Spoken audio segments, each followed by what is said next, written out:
All right. Welcome, everybody. I appreciate you joining. New year, not a new year, almost a new year, but new company, DG Realty Advisors, new partnership with Nicholas Dunlap, new technology. So we thought we'd try a new format here. Rather than hold a workshop in person, we're going to hold it, tape it, and go from there. Sorry, my dog is barking, so I'll see if I can get that dog. This is the wonders of this format. So anyhow, what we're going to do is we're going to look to do quick 30-40 minute meetings, make them insightful, talk about everything you guys want to talk about, relevant, not just talk about what's happening, but talk about how we feel about it. It's meant to be more of an open, common discussion, a dialogue, something that we can kind of quickly get to what's going on and how we feel about it. Very much not a formal presentation, anything like that. However, afterwards, we will summarize the data and we'll put it up on the website, as well as have this video up on the website. So with that, I am going to introduce our guest today, which we have Nick Lieberman and Yuval Dom. Sorry, I apologize about that. But we're going to be talking mostly about everything what's very much recent in the news, which is interest rates, and then taxes, year-end planning, and then planning for next year. I know there was some really big news that just came out yesterday in terms of interest rates. And there's a lot of tax law changes coming up. And then after I'll give kind of a local market update, and we'll go from there. So with that, I will let Nick start it off. Introduce yourself. Both of these gentlemen I've worked with for many, many years, respected professionals in their fields, and we're lucky to have them here. So Nick, go ahead.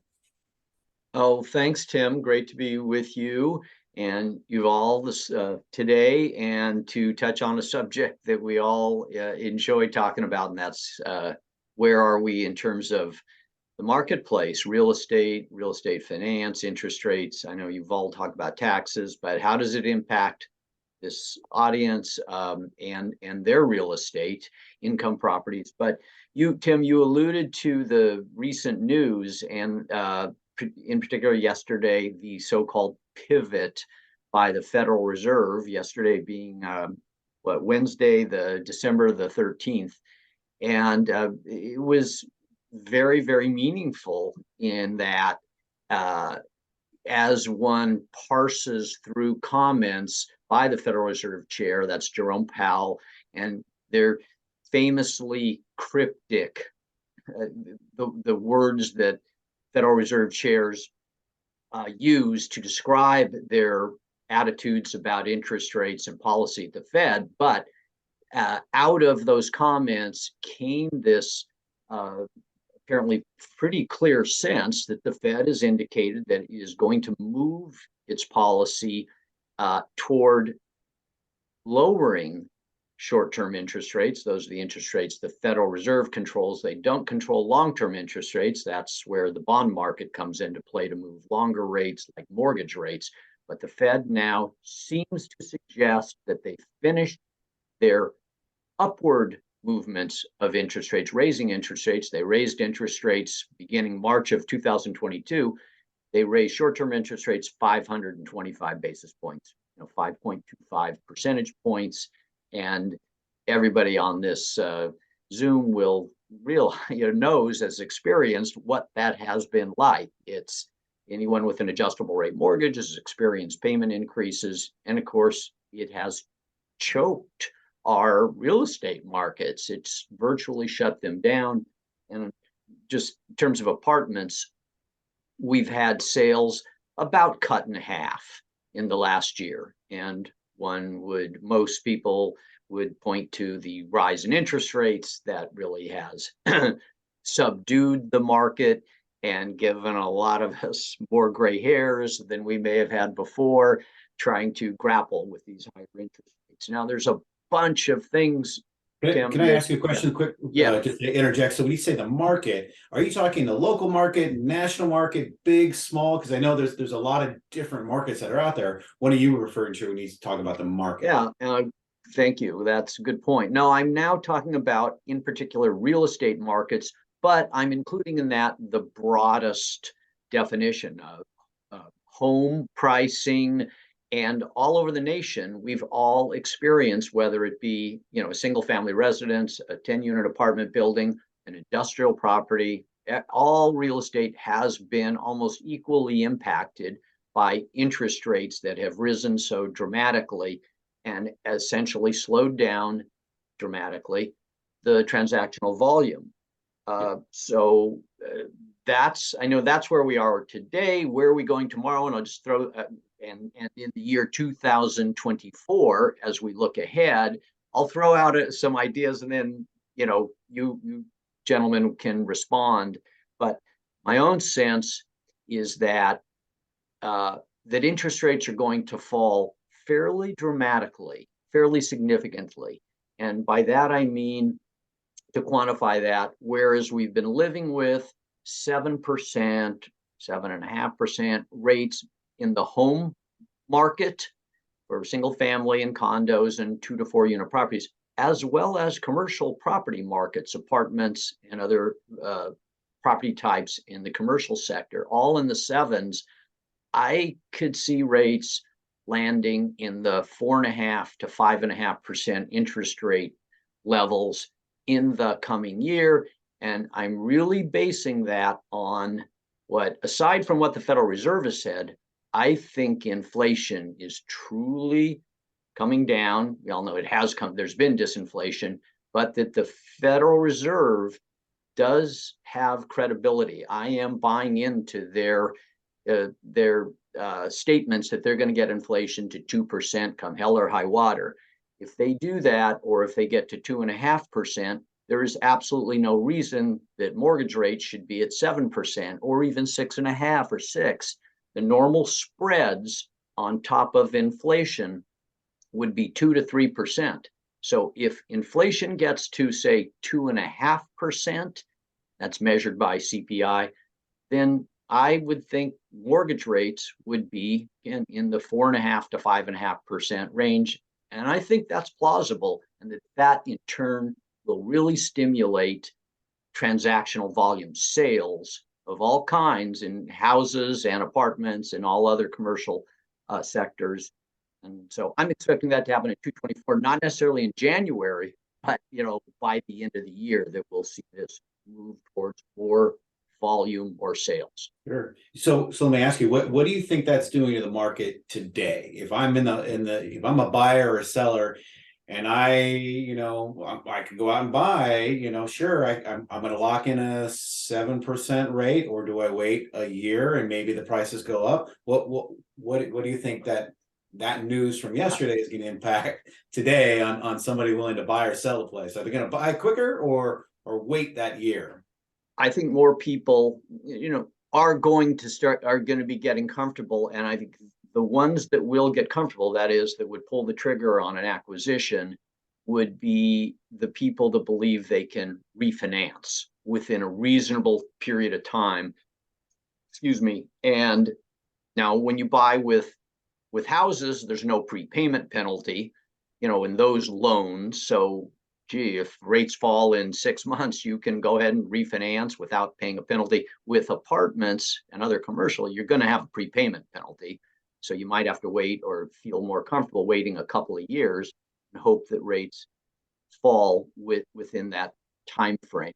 But I think a growing number of people will start to get comfortable. That's a change in market sentiment. Sure. And that a growing number of people will think, that are thinking long term, that are thinking, okay, if I buy, I want to hold this long term, that they are going to get that feeling, Tim, to say, gee, I don't want to wait another year because prices may be up. Prices have come down, just focusing on apartments. Cap rates have risen in Orange County nationwide by about roughly a percentage point in the last 12 months. I'm comparing third quarter 2023 to third quarter 2022. You have, for the first time in Orange County, upward moves in cap rates. So as investors look at that, they may say, hey, prices have already come down somewhat in terms of higher cap rates. So this is sort of an opportune time. If you're an all cash buyer, and that's a growing segment of purchasers, growing percentage, then you're not as worried about today's interest rates. And I would think more people, I don't think it's going to be, Tim, a surge. It's not, we're not going to double our volume, in my opinion. But if it increases 25 or 30%, that's still, an appreciable increase. And for people that work in the field of commission people, they should be making more earnings. Their earnings were decimated the last year or so. So I think they'll start to see more commission income flowing in. Yeah, good. I think it's also it's an election year too coming up, so that's going to definitely influence the interest rates. And well, how do you think it'll influence them, Yuval?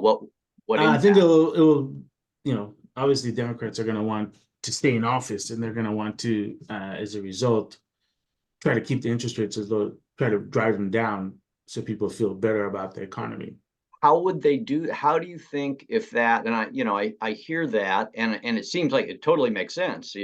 People in office are going to want good, happy news out there and a good economy. But how do they actually push interest rates down or suppress them? What's the lever? I mean, I'm sure that there is some. I mean, I don't know the exact mechanisms of how that goes. It's just kind of what I've been hearing from other people, financial advisors, that they kind of think that that's what's going to happen towards the third quarter, just to kind of stimulate, to make people feel like the economy is going to be stimulated and make them feel more comfortable.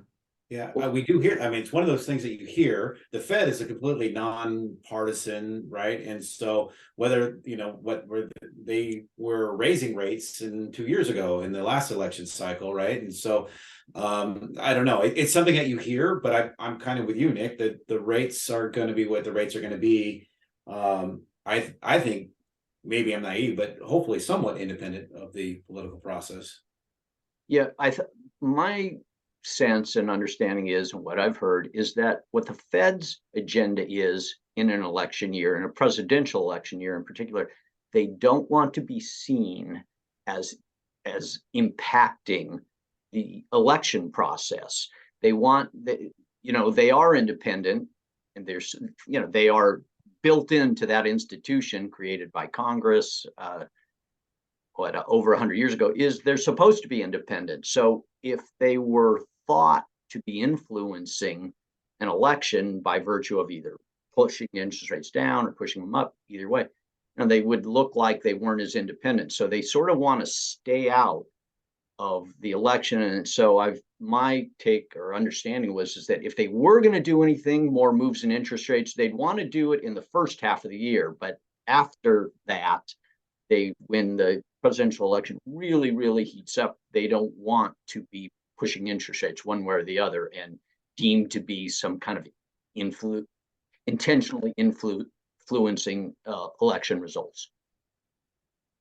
So Nick, just to kind of summarize what I'm hearing, if you make sure I got it right, is you see the rates lowering over the next year, the volume increasing, cap rates may be tightening, and prices increasing. Is that basically what you were going out on the limb and saying it's going to be a great 24? Let's go ahead and start shopping. On the first couple of things you said, yes, I do think rates are going to come down because I think inflation we're going to believe more and more in lower inflation. And when we believe that so as we anticipate the rate of inflation coming down, that would bring cap rates down. Lenders were going to get more aggressive in their lending. I'm not sure about prices. It may be, to me, I can see flat prices, but volume nonetheless at these flat prices, which are still, like Yuval, your clients, Tim, your clients, people that have owned real estate a long time, they look back at where prices were 10 years ago. And even if prices are flat or even have come down a little, they've still made gigantic percentage increases in their original, acquisition prices, so that I think a lot of people could reconcile that. Well, I'm going to sell at a price that was the price 12 months ago, but it's still a heck of a great price relative to what I purchased for. Yeah, I tend to focus on the smaller and really the one unit that's the most kind of ubiquitous in our market is the 4-unit building, the fourplex, right? There's mostly the fourplexes. So when I look at how the market is doing, I look at that fourplex and I trend it over time and look at the local Orange County markets. And when I started, the fourplexes were 800,000, $1 million, back in the 2010, 2011. That same average fourplex right now, that same unit that's 7 years older is now over $1.7 million.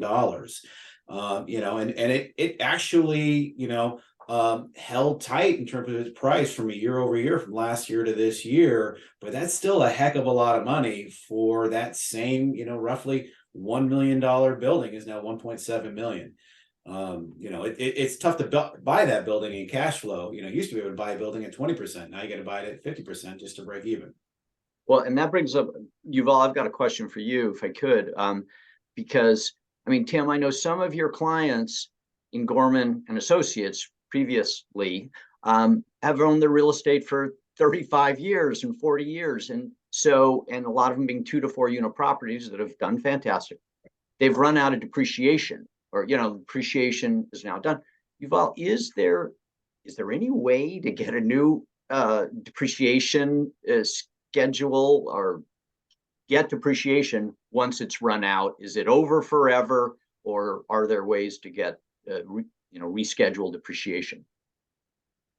I mean, the only way that you could do that is if you do 1031 exchange into a larger property and potentially depreciate maybe the difference. But on the old properties, no. Once the depreciation is done, it's done. Even if you were to take a building and put it into a LLC, incorporate, and try to revalue it at that point, there's, No, it's based on historical cost. All right. Where do you see any upcoming changes federally in depreciation rules? And Not as far as that's concerned, no. Not as far as like adjusting the cost, no. That's What gonna about- stay based on historical cost. What about exchange, 1031 exchange? I know that's kind of one of the topics that's been out there a little bit. Have you seen anything on the horizon that there's any talk about doing away or changing the 1031 exchange? No, 1031 exchanges are pretty much staying the same. The only change that was made was probably 5 years ago, where they limited the 1031 exchanges to pretty much just investment properties. So people used to be able to 1031 exchange a vehicle on their company books, but now that's gone. It's only investment properties, really.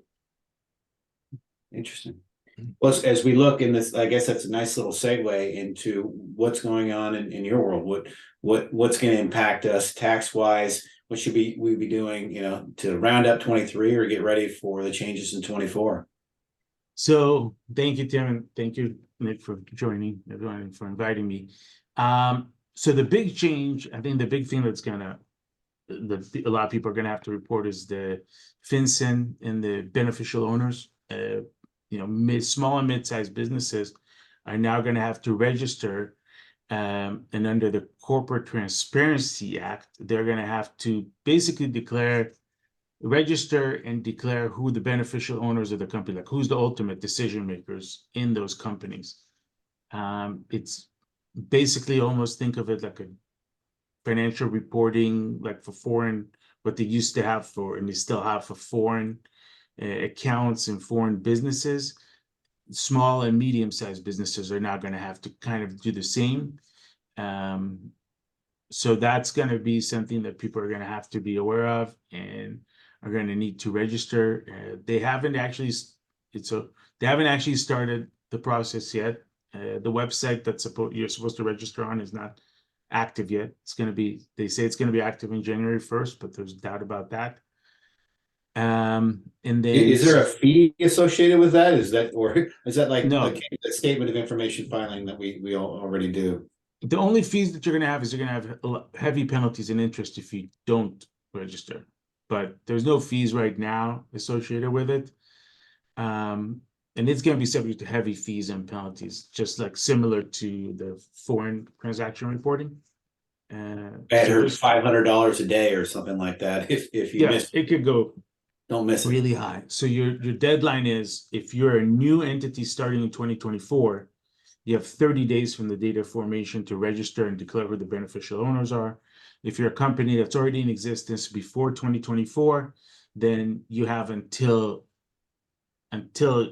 January 1st, 2025 to register and comply. I know from a lot of CPA's perspective and their insurance companies, they're stating that it's a legal thing, so it's a legal issue. They're not gonna cover that under their insurance policy. So I know a lot of CPAs are not going to actually do the work as it relates to this. But I know that they'll help as much as they can. But that's gonna be a big one. I think a lot of people need to be aware of that. And so the second thing is California has now, they have what's called the unclaimed property. So you have to remit any unclaimed property to the controller's office within a year of when that stuff becomes unclaimed. And most of it relates to to checks that weren't cashed, or employee checks that were never cashed. They need to be turned over to the controller's office within a year of when the check was written, for example. And there's also, this is something that was there before, but it was never really enforced. There was never really anything that was that there was any follow-up on. But now it's going to become mandatory, and there's going to be fines and penalties if you don't comply with that. I think for a lot of clients, for my clients, they're small and medium-sized businesses, and it's mostly going to be checks, right? Checks that didn't clear the bank. So let me ask you, so I write a check for $500 to my gardener in November, and it's sitting there in April. He hasn't cashed it. I have to give that to the state now? You have to give that to the state. The state's going to notify that person that there's an outstanding check that hasn't been cleared yet, and then it's up to that person to claim that property. I think right now there's been a way for years now that you could go online to the controller's office and see if you have any unclaimed property. And I remember I did one like 5 years ago just out of curiosity, and I had like a $20-something check. So, but I physically have to write that $500 to the state. Here it is. They hold it. It's now out of my account. And what is the time? I mean, so November, what if I wrote it December 20th? Is there a grace period? You have a year from when the check was written. Yeah. Okay. So and then after a year, you have to turn it over to the state. So that's another big issue. The third big issue now is also the short-term rentals, Airbnb, VRBO, all those types of rentals. So now you're going to have to register with the state, and this is more for like a county level, where for unsecured business property taxes. So currently, if you own a business, you have to register with the county and pay unsecured property taxes on computers, furniture, equipment that you have. So now it's going to be the same thing for any short-term rentals. You have to go ahead and register with the state, and the state's gonna work with the counties, and they're gonna provide that information to the county saying that there's a short-term rental there's a short-term rental that registered with us, and they're gonna have to file those unclaimed property taxes, Form 571L, for those short-term rentals. So any appliances that you purchased for the short-term rental, any equipment, TV, furniture, you're going to have to declare that at the county level and pay taxes. Generally 1.25%, but it's something that's also going to be enforced on. Those are pretty much the brand new things. Another thing is to consider is bonus depreciations going down from 80% in 23 to 60% in 2024. So anyone that's purchasing new property and wants to do cost segregation, just need to be aware that the bonus depreciation is going to be a lot less. Another thing is the clean vehicle credit that they revamped to include more of the Teslas that their original the original credit on the vehicle, for example, for a Tesla expired, I think, back in 2020 because they had sold over 200 vehicles. But now they kind of reinstated them, but they put limitations on them. So one of the limitations is the final assembly place has to be in North America. Another one is the MSRP has to be $55,000 or less for a sedan, and 80,000 or less for SUVs and trucks. And that's the reason that Tesla actually adjusted the prices on their vehicles recently. They made it just below 55,000 and just below 80,000 for the Model Y and the Model X. And that's the reason that they did that, is to get people so people can claim the credit.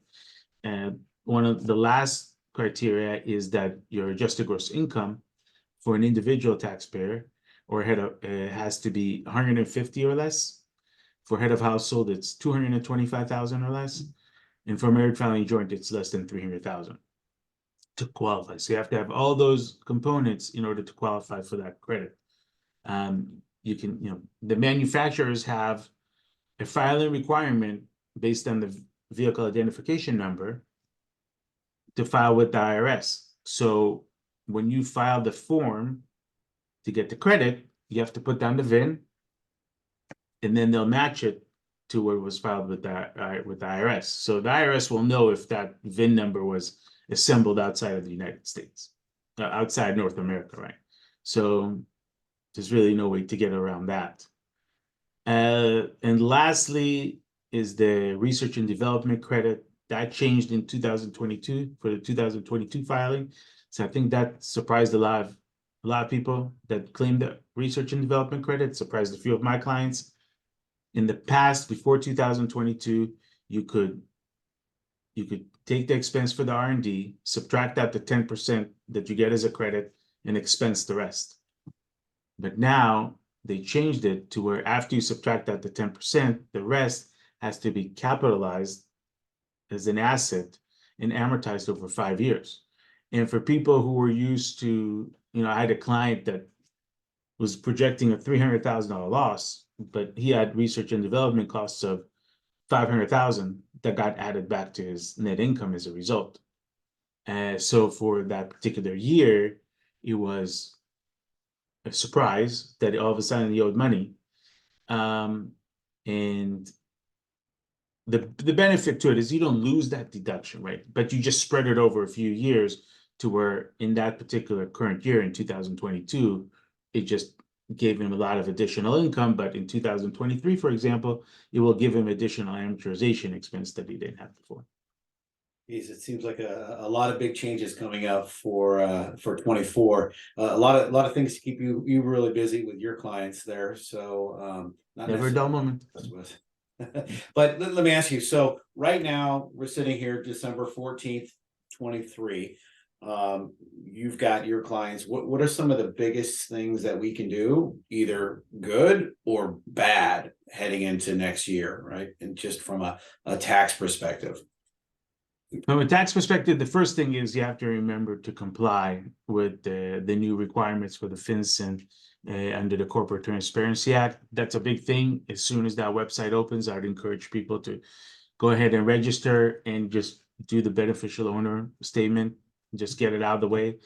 As it gets later and later towards the year, people are going to forget, and then there's going to be substantial penalties if you forget. So I would encourage people to do that. Tax planning opportunities for 2023, really depends on the type of business that you have. But a lot of stuff has to be done before the end of 2023 in order to get the deduction. Set up, make sure that your 401k and everything is compliant and all the paperwork is signed. Sometimes there's paperwork to be signed before the end of the year to be compliant. And then as far as going into 2024, be aware of the 1099-K rules that also came up. They just changed it, reverted it back to the old limits. It used to be they were going to change it to $600, so it was going to create a lot more filings for 1099-K, which is basically like a merchant processing, and people that charged over $600 would have to have a 1099-K issued. But they changed that back, I think, to $20,000 or $15,000. That was very recent. That was like last week that they caved into pressure and changed the rules on that. And then be aware also that in any provisions that they had when the Trump administration passed the rules of where there's limitations on the state, local, and property taxes that you can deduct only $10,000, those are about to sunset. So those are about to expire at the end of 2025. So if you're planning for the future, make sure you take that into consideration. And alternative minimum tax is going to start kicking in again for a lot of people that live in California. That's a high tax state. So those are going to sunset soon, and a lot more people are going to be exposed to it as a result. That's a lot of stuff, right, Nick? It is. So the number one thing that keeps you up at night as a tax preparer, what, of all the stuff, what's the number one kind of, thing that can land you in hot water in your experience with the IRS or state? Most of the time it's related to if you file an amended return and you reduce your income. So make sure that you're tax planning ahead of time, so there's no sticker shock once you file a return, because that's the thing that causes the most audits. And for high net worth individuals, just make sure that you have backup for everything, because you're more likely to get audited. What do you consider? That was my question, Tim. Go ahead. No, go ahead. High net worth. High net worth, yeah. Where's over that 10 line? million, over $10 million in income, you're probably closer to 20% chance of getting audited, whereas most individuals are 1 to 2%. It's kind of random, but if you're a high net worth individuals, then you're more likely to get audited. Perfect. That was a lot of information, and like I said, we're gonna do our best to summarize what you said, your key points, and include it out here. So we'll have a nice little kind of a hand-me-down. Nick, do you have any follow-up questions? Then I'll give you some local. Actually, I have one for you, Tim, if I may, and for you, Vol, too. Whatever you guys have heard, but it's the question of pent-up demand. This is back sort of to the marketplace. Do either of you have a sense that there is pent up demand, that the markets have been fairly quiet the last couple of years?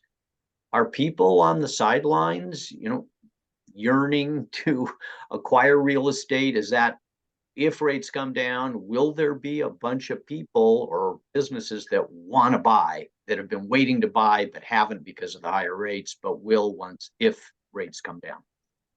Yeah, I'm glad you asked. I mean, that's exactly what I look at it on a weekly basis. I look at specifically the Orange County market. Like I said, I look at the overall, but I tend to focus on that 4-unit, because to me that's the mom and pops. That's that's where the most of our investors, it's that entry level. You can get a 2 or 3 unit, but a 4-unit is really kind of right there. And so if I look at the overall volume from last year, we did about 150 total. That's it in all of Orange County. Normal, when I say normal, like just not like right on the beach, the $4 million super nice places, but the ones that are around the $1.7 million, there was 150 of them that sold. That's it.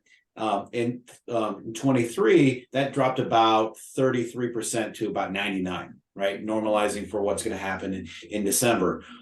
But what's interesting there is all of the drop happened in the beginning of the year. So if you look at January, February, March, that's when our biggest drops were. And if I look at November, December, October, now our volume is kind of normalizing a little bit, and we're sitting so far here. So I think that maybe these rates have normalized in people's heads a little bit, right? Yeah, they're talking about, they can refinance or figure out something a little bit down the road.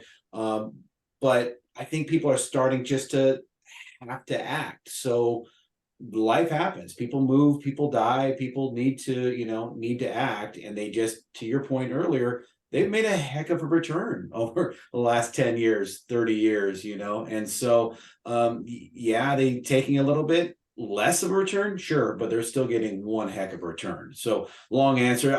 I do feel like we are going to see some more action next year based in one part. Even if rates didn't cut, I'd still think we'd see a little bit more action because people are they've got to act. They've got to act just because that's what life is.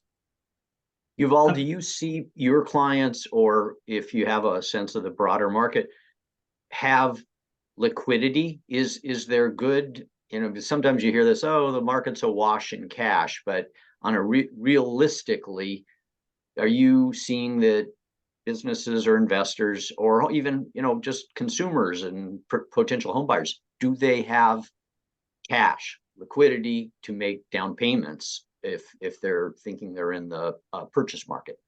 Yes, a lot of them do. A lot of my clients do, and they're just waiting kind of for the right opportunity. Right now, with the interest rates being high and the cap rates and all that, and the potential return on investment, they're looking for just the right opportunity. So I think, but they do have money. To answer your question, yes, they do have funds to get into the market. They're just waiting for the right property and the right timing.